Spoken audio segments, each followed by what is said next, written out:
It's the 30th of October. You know what that means.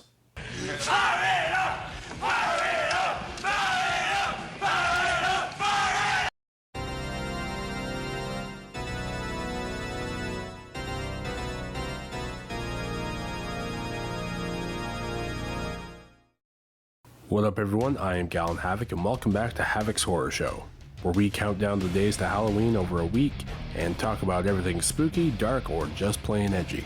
And this has been a long time coming. I've been meaning to do this pretty much since I started YouTube, but I was waiting for the right time, the right day to do so. Not to mention actually commit to doing it, but that's a whole other can of worms. Anywho, today we are talking about my favorite movie of all time, The Crow. You're him, huh? The Avenger. The killer of killers. Nice outfit. Not sure about the face, though. So yes, of course, this will have a relatively high Gallon rating, but I'm going to talk about it anyway. The Crow is a gothic tale of vengeance where a man named Eric Draven is brutally murdered along with his fiancée, and 1 year later he's brought back from the dead by a supernatural crow and is granted nigh immortality until everyone involved with his death has paid. So right from the get-go, you know this movie is going to be dark and gritty. And that's right up my alley. The movie is based on the comic done by James O'Barr, who I did an episode of Inspired By on way back. Link in the description. And for a movie that came out in 1994, the angst was very, very prevalent. The Crow stars the late great Brandon Lee, son of the legendary late great Bruce Lee, as Eric Draven. This was his first and unfortunately last feature-length film in the main role. If you don't know by now, Brandon was shot and killed on set by a live round in a prop gun. There's a lot of speculation surrounding his death, but that's the gist of it. That being said, Brandon did a fantastic job with what he was given.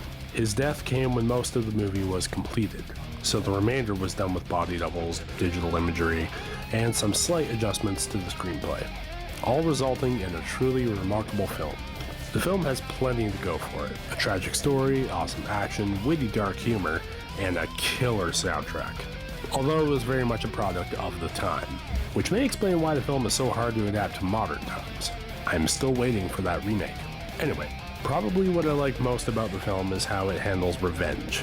Edgy, I know, but unlike other revenge stories where the typical trope is to not take revenge, this film throws that away and says, reap what you sow.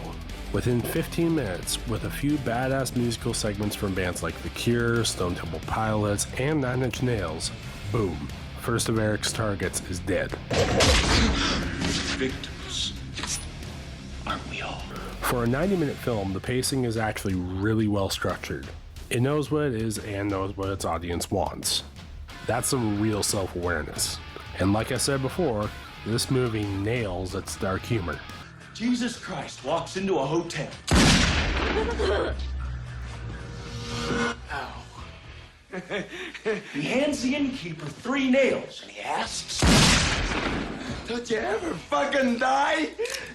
You put me up for the night?" Love that one. And the movie's main villain, Top Dollar, has some of the best quotes ever. Man has an idea. The idea attracts others, like-minded. The idea expands. The idea becomes an institution. What was the idea? See, that's what's been bothering me, boys. Because I tell you, when I used to think about the idea itself, it put a big old smile on my face. You see, gentlemen, greed is for amateurs. Disorder, chaos, anarchy. Now that's fun. Caw, bang, fuck, I'm dead! Now if you're going into this movie after reading the comics, don't expect it to be dead on accurate. The movie takes plenty of liberties, but they are very welcome. Just all in all, this movie nails everything I like, and that is why I love it so much. That is why The Crow remains my favorite film of all time. It hits every beat perfectly, balancing its action and more somber moments to a T. And that's why I am giving The Crow a Gallon rating of 10 out of 10.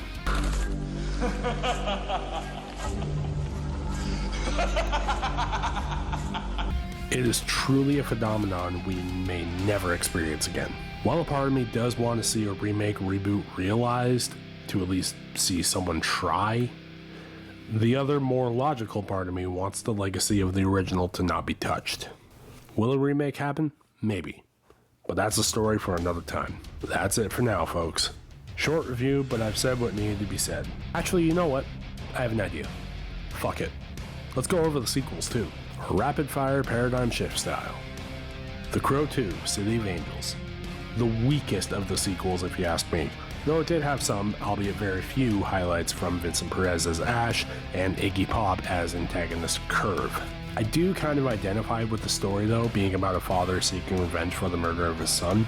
Soundtrack is a banger though, with songs by White Zombie, Korn, Deftones, Bush, Filter, and Iggy Pop himself. For those points alone, and this is being generous, City of Angels gets a Havoc rating of 4 out of 10.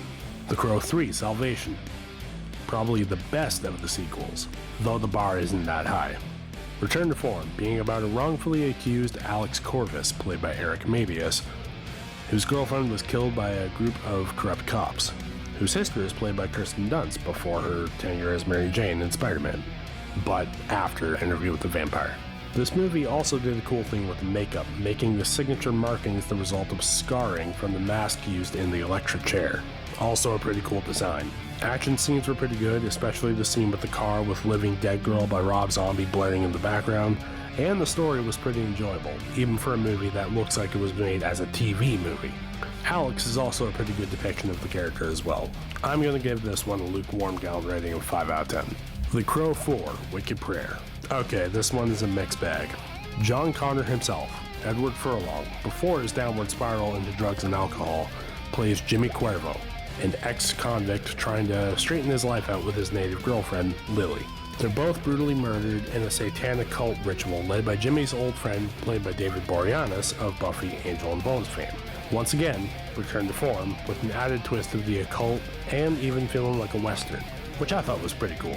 But the movie's action pieces are meh, and the story has some inconsistencies in how it handles its flashbacks. And the villains, save for Boreanaz, are kind of boring too. Havoc rating 4 out of 10. All in all, none of the sequels hold a candle to the original, and you're not missing much if you haven't seen them. In fact, you're better off not to. But as a longtime Crow fan, I will at the very least give them a watch every now and then. There was also a short-lived TV series that still had Eric Draven, not played by Brandon Lee, but it was okay. Not great at all, but it was okay. Anyway, folks, that wraps up this episode of Havoc's Horror Show. In the meantime, I'm Gallant Havoc, and I'll see you in the next one.